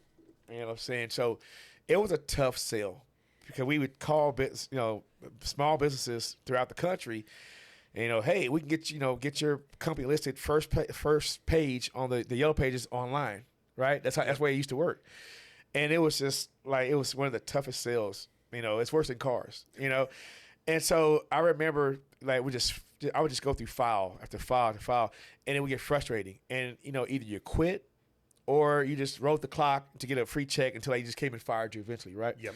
But I remember it just wasn't my nature, man. I just don't quit on things. And that's a good thing, but that's a bad thing too. Because sometimes you got to know when to give up. But I don't know. I don't have an off button. So I'll just, if I start a job, I keep going. So anyway, I remember after a month, I had not even had one sale, and we had a company meeting, and I'm sitting there and I'm thinking well, they're going to kiss ass to all the guys who can actually, sell this shit, right? Which they did, right? And I'm sitting in this meeting and I'm slumped down in my chair a little bit, and one of the supervisors, he gets up to talk, and he's going on about how we all need to stay positive and motivated. And that guy, Marcus Robinson, and I look up, I'm like, what do I do? and he says, he goes, now that's fortitude. And it just wow. Yeah. And he went on, because regardless of the fact that I was not doing numbers, his office was right next to my desk, and he would hear me hour after hour. And he would say, this kid right here, I haven't heard a sale come through yet, but hour after hour after hour, this man is not giving up. He just keeps going. He's just relentless and keeps chugging. He goes, I'll be honest with you, I wish I had about 30 of them just like him. And all the big dogs who were making sales look at me, and I'm like, hey. You know what I'm saying? But it was just something that was installed in me, to have fortitude and take pride in what you do. You know what I'm saying? But, no matter the circumstances, you keep fighting. Don't give up. Keep working. What are you going to do over the next rest of 2025 to have fun? Man, to have fun. All right. So I told myself that I have enough experience as far as my career of know how to go about it. So with experience, I can relax and start to plan times throughout my year to travel more. So I want to travel a bit more. And I'm trying to. The reason I'm thinking so hard because honestly, bodybuilding is. I want to train harder. That's what I want to say. So, but I want to get out of that realm for a second. Is that I want to travel. I actually want to go back to school. I want to learn Spanish. Why? 'Cause I want to travel. I want to travel. Mexico, South America, Spain, but. First things first, I would like to go south of America, and I would like to travel throughout Mexico and places like that. Yeah. I don't want to just be a tourist. I want to be able to travel these places and have conversation. Yeah. You know what I'm saying? I want to get the authentic feel of what it's like for a daily life of people, other places other than just America. You know what I'm saying? So first things first, go back to school, relearn Spanish because, in Texas, you have to take 2 years of that to graduate. And I knew Quito. I knew a little bit. And, of course, when you don't speak it, it kind of, dissolves and goes away or whatever, you know what I'm saying? But I want to, learn that language and travel abroad and just kind of see what life takes me on that, Yeah. But also with learning Spanish, like this is kind of like another side note. Was I remember like in college, there was a kid on our football team who was from like the Miami area, right? He was a black guy, you know what I'm saying? And so he spoke fluent Spanish. And I'd watch him talk to the ladies, and I'm like, well, hell. I was like, that brother right there, bro, he got it made, man. Like, I want to have his type of experience, you know what I'm saying? But no, just all seriousness aside, just I want to be able to, like I say, just get out and about and understand what I'm saying to people. So, yeah. Yeah. Another thing is, let me see. Also, let me see. Get back into maybe coaching. Maybe later in the year. So, other bodybuilders or what type of coaching? Man, I'm gonna say probably bodybuilders. Yeah.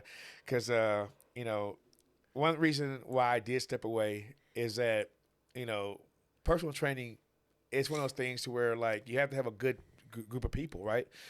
And people think just because they pay you money that they're a good fit. But someone's birthday happened and you got to leave, or you know what I'm saying? And I get it. I mean, yeah, I don't want to sit here and be condescending. We have to live our lives, but come on now. If you struggle and you hire someone to help you get over the struggles, there are certain commitments and sacrifices you have to make, and don't be disillusioned by that. You know what I'm saying? I don't care that every March that you've always had this vacation. Well, you hired me for a life-changing situation. So at some point in time, in my adult mind, you do what you must to succeed, right? And so maybe we can push that shit back a few months, right? But yeah, some of these clients, bro, nah, they don't get, So yeah, not calling anybody out, not at all. It's just, it's something all trainers we talk about, right? But when you train other athletes, this is their job. Yeah. You know what I'm saying? And I can be a certain type of coach. I can speak a little differently. I can speak a little heavier, a little harder. Yes. I can install a little bit more of this thing I call heart in them, And, for instance, like I had a couple of young college athletes or high school kids going on to the next level. And I got a few videos of them. I'm coaching them. And I even noticed when I watch those videos, I walk and I talk differently. My high school coach comes out of me into them. And it's fun, man. It's like, man, like my, I don't have hair, but my hair is standing up on end over here, right? And I just get this euphoria because I'm getting to program and install the next warrior. Yeah, that's fun. So yeah. Is there anything else that you wanted to talk about today that we haven't covered yet? Let me see. So let me ask you this. Okay, so you've been an officer for how long now? 2.5 years. 2.5 years, man. Still a baby. Still learning to still see, baby. Right? So, what have you? So obviously you've done the Barton Springs things and things like that. Have you done like some of the native festivals, such as the Reggae Fest or Eeyore's birthday yet? No. Oh. When's the Reggae Fest? That's coming up soon. So that's going to be the weekend of 420. Ironically, right before 420. And I believe Eeyore's birthday is going to be maybe a week or two after that. And that's going to be very interesting. So if you want to get a touch of what Austin was like just, a few decades ago, go ahead and attend those two functions right there, And what's the second one? Eeyore's birthday. How do you spell Eeyore? E-O-R-E? Yeah, E-O-R-E-E. I think it's two E's in that thing. Okay. Yeah. And okay. I'm not going to say anything else. I want you to, hey, call me, text me. Are you going to be there? Maybe. Okay. Yeah. We'll see where I'm with my training. I'll let that be the reason. I'm pretty sure I'll be there. Okay. I'll stop by, so, because, we'll talk about it after the fact. Okay. I want you to get the full vibe of it first. Yeah. I love this because one of my favorite ways to watch a movie is when someone comes up to me and says, David, you have to watch this movie. Don't watch a trailer. Don't look it up. Just trust me That's and just where I'm go watch the movie. Yeah. And it's same with events. If someone says you go to this thing, Yeah. as long as, no one's getting harmed, Right. I'm down to get Right, harmed. right. Well, I can't say no one's getting harmed physically. No, physically everyone's fine. Yeah. You might not leave the same, but yeah, That's man. fine. Yeah. I'm okay with different kinds of transformations. There we go. Yeah. So let me ask you this: what are your plans and your projections for your podcast? Whew, dude, that's my goal with this podcast is that one day, when we're sitting here talking, there's going to be a stack of emails that I've printed right here, so we can thumb through them. And I would love it if I get to a point where people from the audience start reaching out and say, "Hey, I was listening to Marcus's episode, Yes, sir. and as I listened, I always wanted to do this bodybuilding thing." But my parents told me that whatever. My parents told me this. My friends told me that. Right. And after seeing the example that Marcus led, it got me to thinking maybe I should give this a shot. Exactly. And so my hope, man, is that I believe that every episode that we film is made for one person, and I don't know who that person is. I don't know if they're in the United States. I don't know if they're in Australia. I have no idea who it is or where they are. So my hope for growing this, the reason I want to grow it is because I want to reach that person. Yeah. And so right now we're in over 50 countries, and we're in a little bit over 500 cities. Amen. In the United States alone, there's 19,000 cities, so we're still only scratching the tip of that iceberg. Awesome, man. But I think that with the mission, it will naturally grow, and this thing will probably not look anything 3 years from now like what it does today. Yeah. One thing I've only said it to one other person, and it was not on mic. This is the first time I've said this on mic, but you asked, so I'll answer. Do you know who Peter Dinklage is? Yes, I do. So Game of Thrones. One of my favorite lines ever was when he was talking to Jon Snow. I think it was in season 1, episode 1, maybe episode 2. I think I know you're going with this. And he calls Jon Snow a bastard. Yeah. And Jon gets all bent out of shape. Which he was, but anyway. And Peter, or Tyrion, says, and Jon rebuttals and says, yeah, well, what if I call you a dwarf?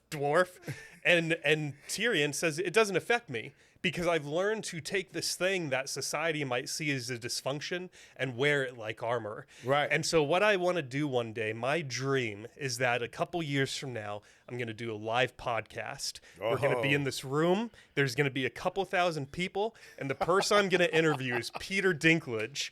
And the very last question I'm going to ask him is that in life, I feel like all of us feel like we have this deformity, whether it's the color of our skin, our gender, something that we were made fun of. All of us walk with the shame around some sort of thing. So you have all these thousands of people in the room and all these millions of people that are going to listen. How do we take our deformity and start to accept it and realize it's actually a strength, and then walk about confidently throughout our life? And that is my dream for this podcast. That is awesome. That's a golden outlook right there. Yeah. It's kind of like what I was saying about how, like, when you asked me about when I would tell people my envision, and they were like, kind of like joke about it, and I kept smiling because my armor was shined up and tight. Yep. And so I agree with you, man. And I wish nothing but the best for you on that, brother. Dude, thank you. And I hope that, like, when you do have that live podcast with thousands, I'll be on my next level. We can come back and revisit this conversation. Hell yeah! So yeah, I would love it if you were keep grinding on your end. I'm gonna keep grinding. We're gonna grind it up and be on a grind to a whole new level. Yeah, dude, I love it. Thank you so much, Marcus. Hell yeah, I love it. Heck yeah. Well, Marcus, thank you for being here. I really appreciate it. Is there anything that we can shout out or promote on your behalf before we close this thing out? All right. Yeah, I just want to go ahead and shout out, PMD Sports. Okay, that's my current sponsor right now. Cool. These guys are taking care of me. Los Campeones gym franchise, North Austin and South Austin. I personally believe that's the best gym in Austin. You might have another bodybuilder sitting right here in this chair. Well, Marcus is foolish. Well, yeah, I am. I'll be that, bro. But that's my gym right now. Why do you like it? Well, like it's a bodybuilding specific gym. And man, they've invested like some of the top tier equipment that you could find in the world in that gym. And so my point is this, is that, you know, we've always had Gold's Gym, right? Yep. You know, and of course, shout out to, you know, Robin and Esther at Big Tex. You know, they've always been good. There's, you know, Factory Gym down in Austin, or Factory Gym down in Kyle Butte or whatever. So these are private gyms that cater to more of the bodybuilding, powerlifting crowd. Okay. You know, there's even Hog down the road, House of Gains. Yep. Los Campeones is my spot, man. It's just everything match. Watch, I'm not able to go to half these gyms after this. I don't care, man. I'm a rebel. Anyway, but it's just whenever something brand new to come out. So one thing that attracted me after I visited the gym was that, like, through social media, you know, you click on these other gyms that IFBB pros would train at, right? Mm-hmm. Which is Bell Francis up in like the New Jersey area. You know, Destination Dallas has a great gym. Let me see.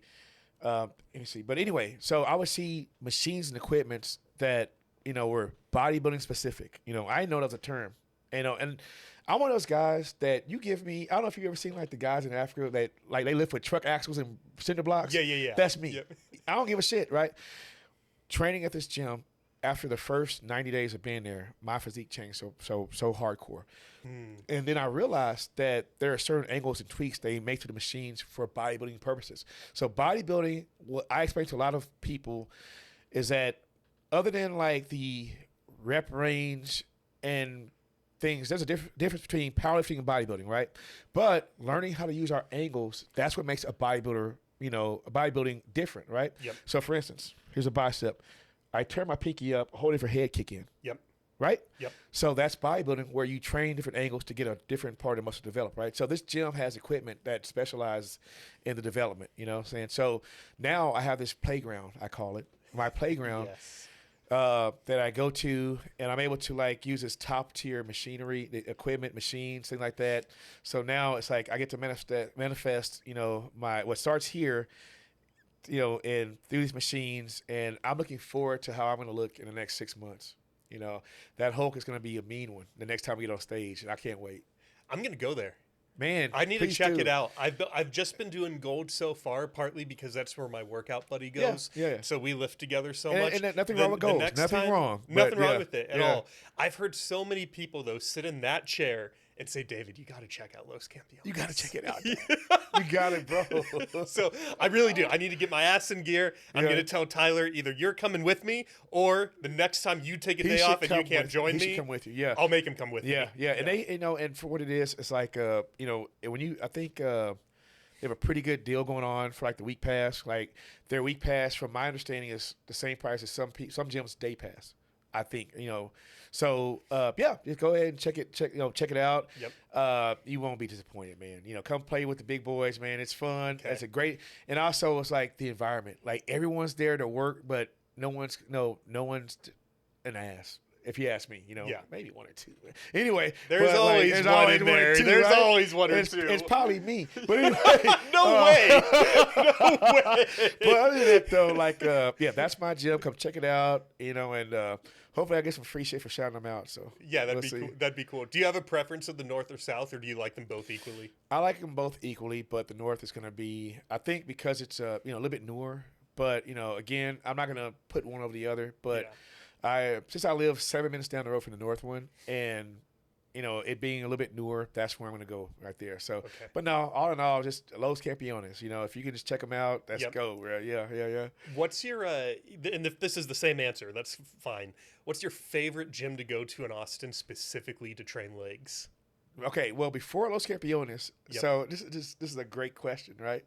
So I had at one point in time, I had 5 or 6 gym memberships, right? And people were like, "What?"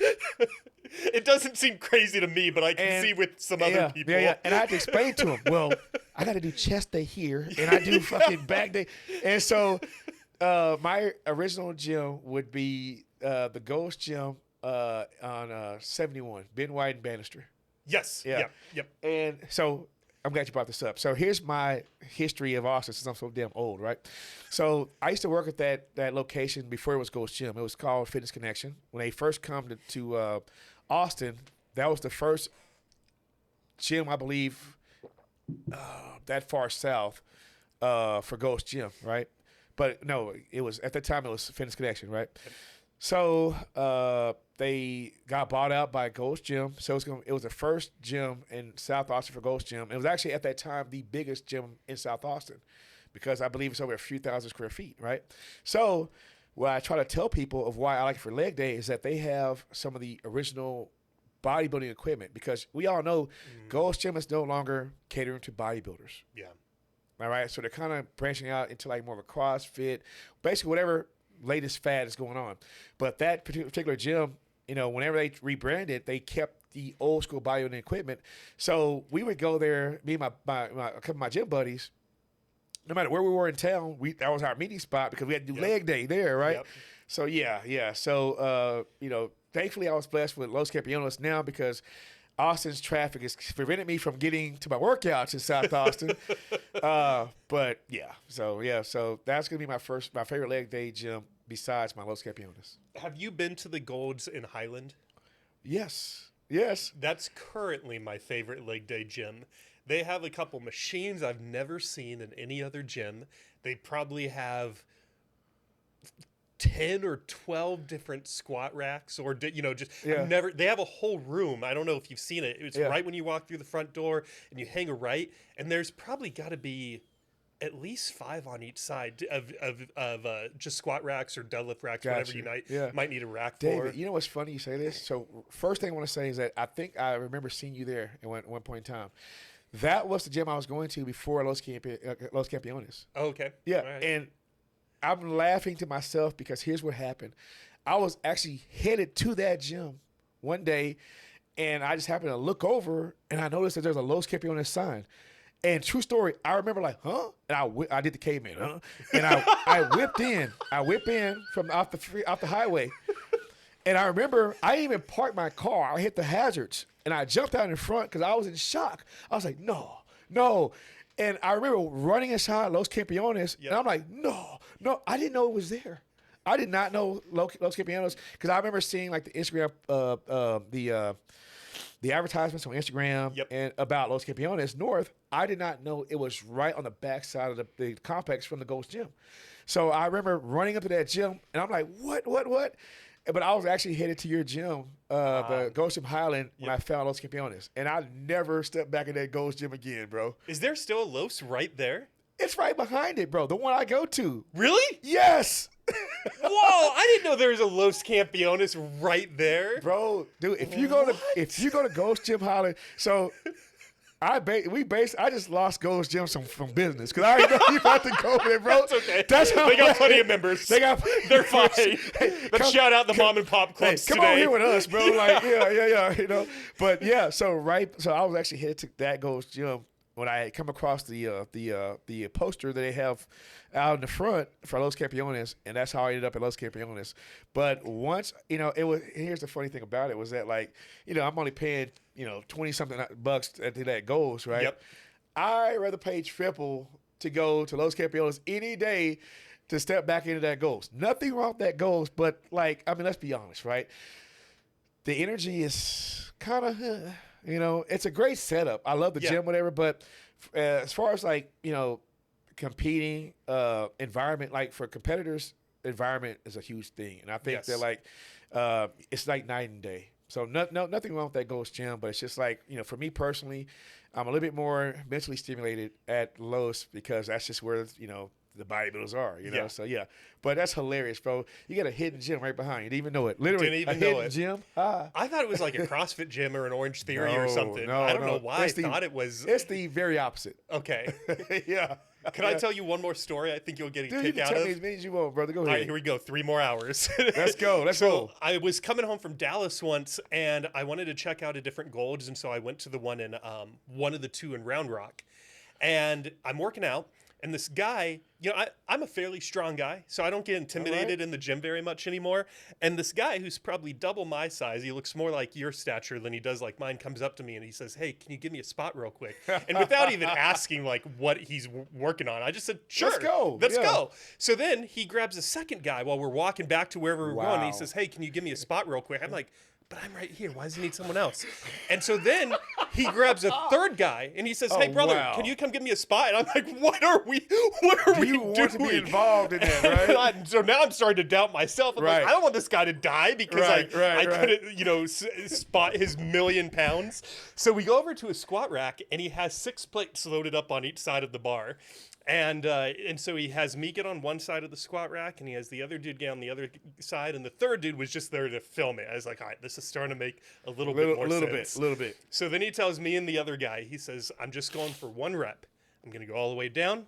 I'm going to come all the way back up, and I do not want you to touch the bar, and thus I say, help.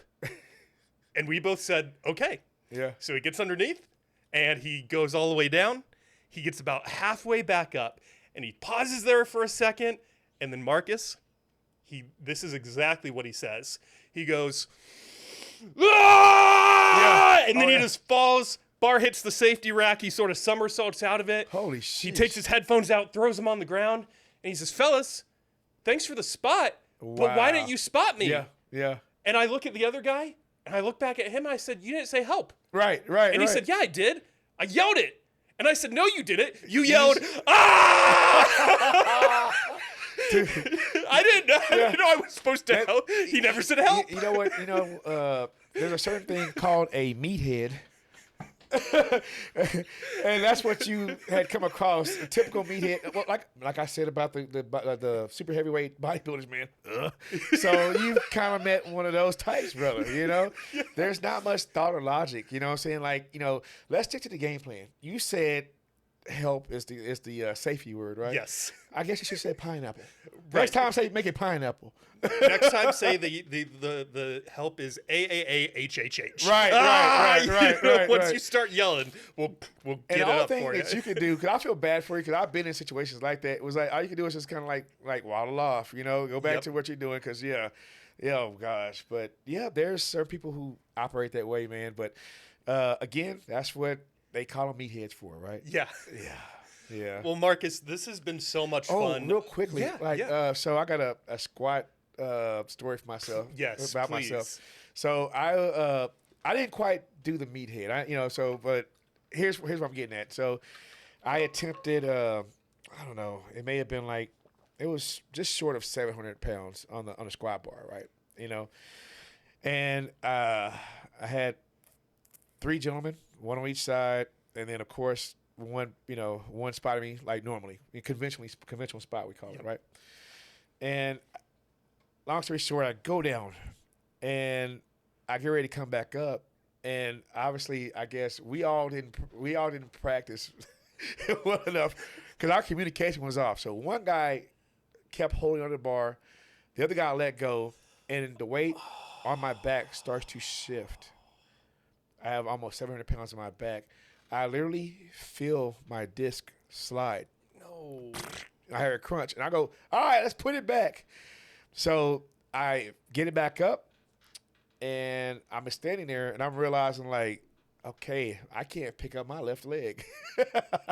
And so I literally do a big twist and pop. It kind of goes back into place. I turn around, and I'm like, bro, what was that about? He looks at me and goes, I got nervous. You got nervous. You got nervous. I was like, first of all, you fired. Second of all, I might just go talk to management and get you kicked out this mug, bro. He got nervous, but I'm the one on the bar. Anyway, so that's my big squat story, right? Yeah. I got one more for you. Let's go. We Let's can go. do 10 more if we want. Let's go. Back at this gym I used to work out at in California. It was called California Family Fitness. And I left when I graduated college, and I was working out at one of my own stopping grounds a couple years later, and I'm talking to the new manager that's working there.